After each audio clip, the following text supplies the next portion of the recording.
falar aí um pouco sobre o comunismo, né? Na verdade, sobre as teorias socialistas. O comunismo, ele é uma forma de chegar ao socialismo, né? Então, eu vou falar sobre as ideias que ajudaram a construir o socialismo, tá? Então, hoje eu nem vou falar do Marx. Então, o que eu vou fazer aqui, na verdade, é uma brincadeira assim com vocês, né? Que eu estava escrevendo ontem de madrugada e me veio essa ideia à cabeça. Então, o que é assim? O que influenciou os pensamentos socialistas do século XVIII e XIX? Esse é o ponto, né? Ah, e é interessante ver como que esses pensamentos mais modernos espantam, só que eles sempre tiveram na história e nunca incomodou tanto quanto incomodou nos últimos séculos, né? Mas enfim, fiz uma brincadeira lá no Instagram, muita gente achou que o Marx era o inventor do socialismo e eu vou falar sobre isso também, tá? Dicionário da política, claro, óbvio, sempre aqui comigo, falando um pouco sobre comunismo, né? O comunismo, ele tem o início dele, o start dele, tem nas ideias, até onde eu pude pesquisar, né, a República de Platão. Só que a gente pode chamar Platão de comunista ou de socialista? Não pode, por duas questões. Primeiro, porque isso seria anacronismo. Anacronismo é quando você coloca o valor de uma coisa que foi inventada posteriormente em alguma coisa do passado. Então não tem como ele ser socialista, porque não existia socialismo na época, ou comunismo, né? Então é errado ou impreciso falar que Platão é socialista. Porém, na República, ele vai fazer o ideal de governo, de política, de Estado, o que a política deveria ser. E quando ele faz isso, as pessoas, se lerem hoje em dia a República, vão se assustar muito.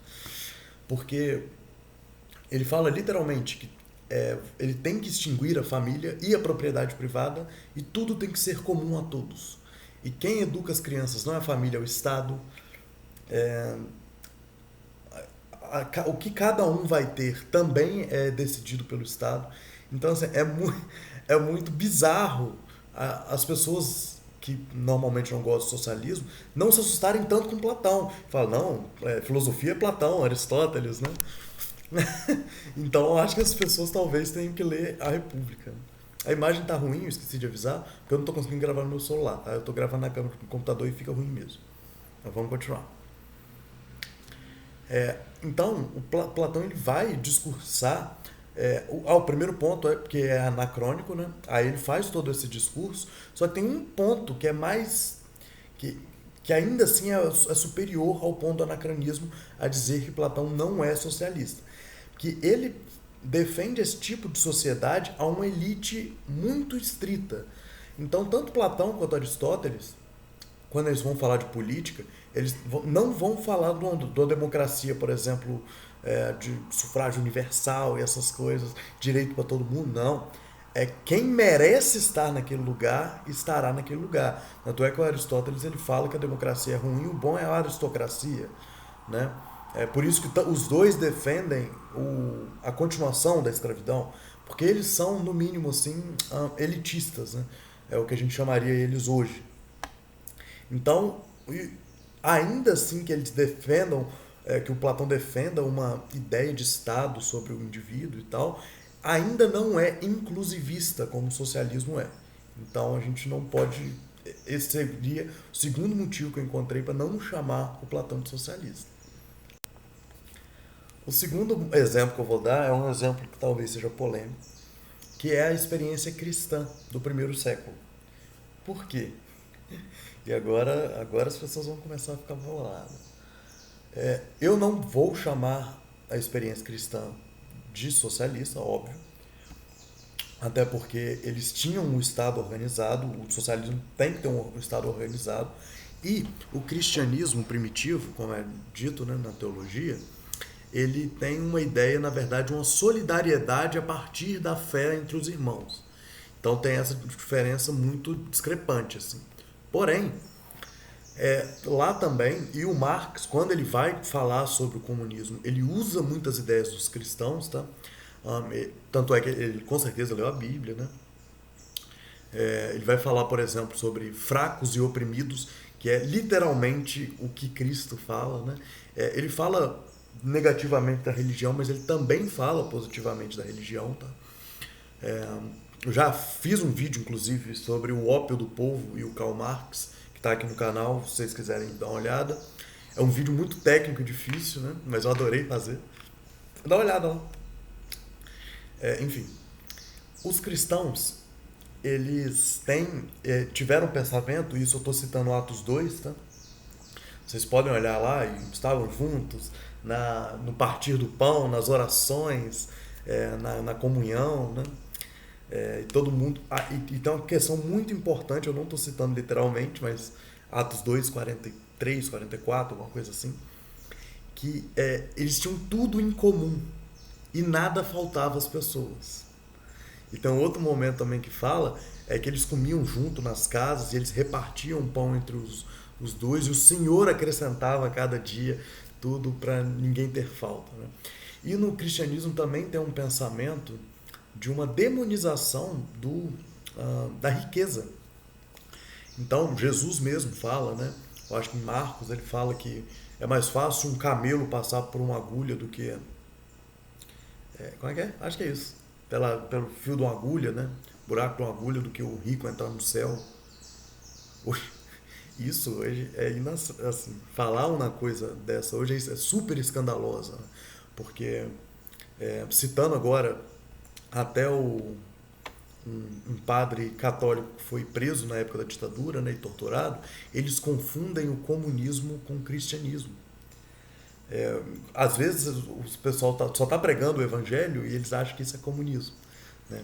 Por quê? Porque provavelmente as pessoas são as ricas que não querem perder as coisas que têm.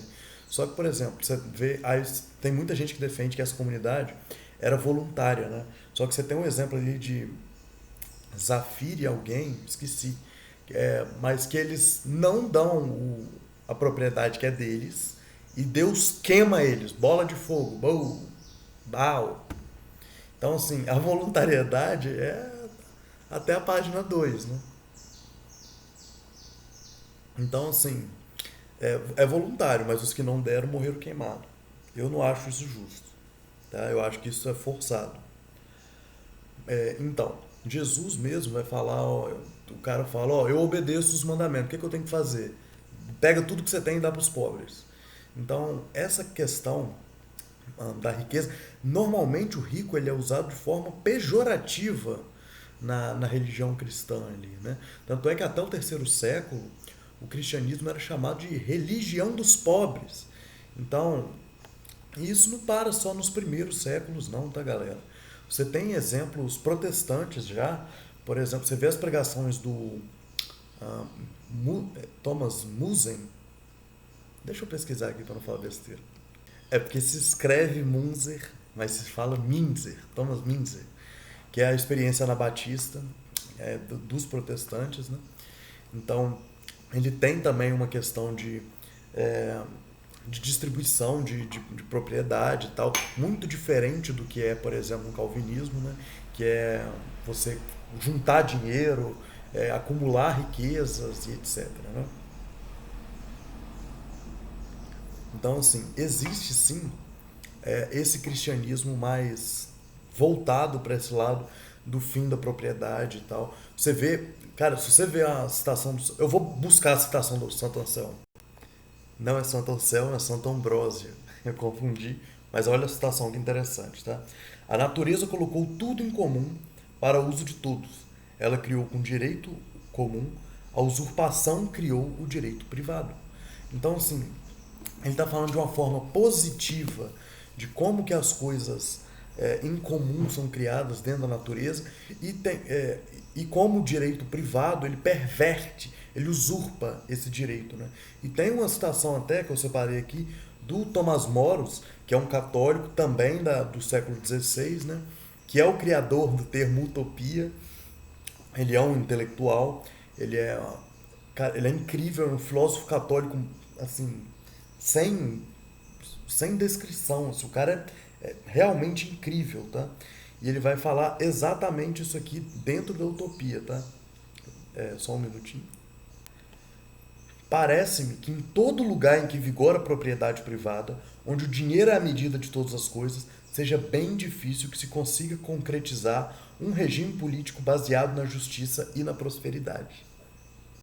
E isso, assim, para citar alguns, né? Hoje em dia é mais comum você ver esses religiosos que são socialistas, mas são a posteriori do socialismo, né? Então é normal mesmo. Mas você tem Cátaros é um outro exemplo, Friedel Nietzsche é um outro exemplo. Então, assim, de gente que não gosta da propriedade e de que acha que deve distribuir para todos, etc. Né? Então, assim, não é incomum você ver isso pela história, tanto filosófica quanto cristã. Tá? Então, falar, por exemplo, que o socialismo é do diabo é uma burrice. Tá? Enfim, deixa eu só continuar. Então, eu vou dar um salto para o século XVII para concluir, né, essa questão, século XVIII, aliás, desculpa, que é a criação do socialismo pelo Saint-Simon. O Saint-Simon ele cria um socialismo pensando não em fazer uma política prática de como chegar a esse ideal, mas ele literalmente cria um ideal. Então ele está fazendo a mesma coisa que o Platão estava fazendo, que é idealizar uma sociedade, né?